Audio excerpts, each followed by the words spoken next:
truth nowadays is that money can buy a house, but not a home or a family.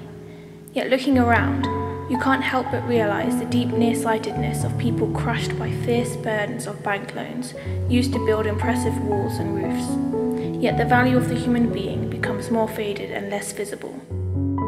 Augustine once said, "We stand in awe of the ocean, the thunderstorm, the sunset, the mountains, but we pass by a human being without noticing God's most magnificent creation."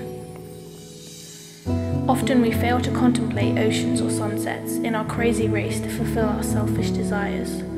It's during this morbid race that children become a nuisance, a source of insomnia, standing in the way of our adventures, which is why some pay serious money to get rid of them, while others just abandon their children. We believe the greatness of a nation lies not in the grand houses it can build, but in the children it has the courage to educate and raise. Therefore, the childhood of the generation we are raising nowadays may become, through our ignorance, not only the cemetery of their life, where all that's beautiful, right and holy is already buried, but it may also become the cemetery of our nation. It is for this reason we as parents at Caminal Felix face the challenge of living contradictory to the times. We must gather lives thrown by others into the trash bin of society and clean them of their accumulated moral misery and prepare them for a majestic future. How do we actually accomplish this essential task? The process is complex and far-reaching, with the most important rule being the day you stop investing is the day you lose. Every day becomes important, and the recipe, which doesn't only require art and skill, but also strength and iron patience, is not exactly simple. Each morning you take every life and stretch them on the potter's wheel, developing each child at their own pace.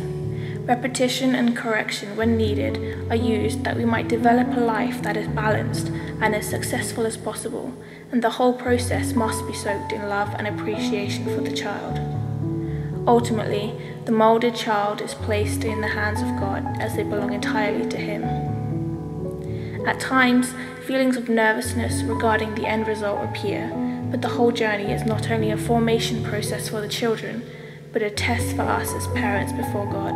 After all, Christ didn't leave us another alternative for success and reward other than serving. When we offer water to the thirsty and take care of the little ones in need, we minister to Him. Christ is hiding in these little children, and He is inviting us to get to Him by loving and ministering to them. Do not forget that the value and interest of life is not so much to do the conspicuous things as to do the ordinary things, with the perception of their enormous value.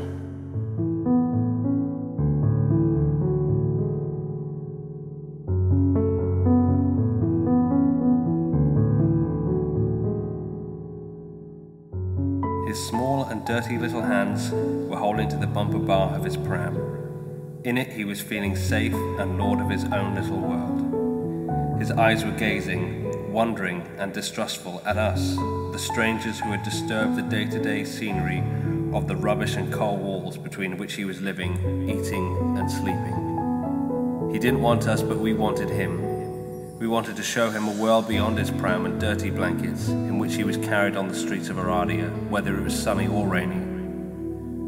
The moment we were getting ready to leave, at the end of our first visit when we met him, he offered us a shy, fleeting smile, but a precious one for us, a sign that the fountain of beauty and love hadn't yet run dry.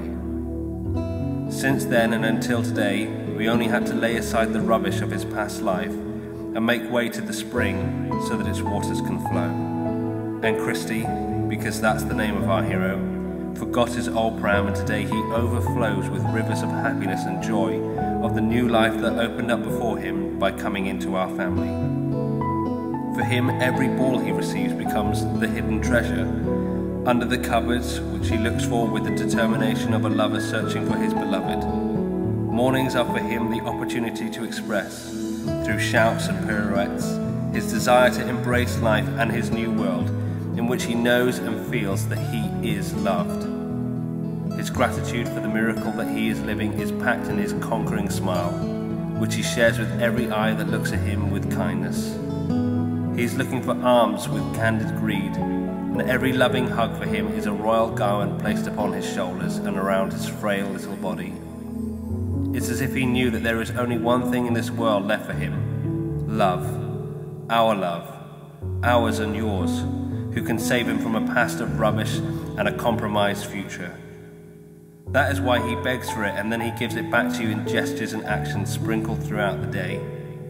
He sometimes doesn't crave for food as much as he craves to be understood, accepted and showered with love. With each passing day, Christy is brighter, and his face gathers in it the beauty of love and joy that he sips with a deep thirst in his soul.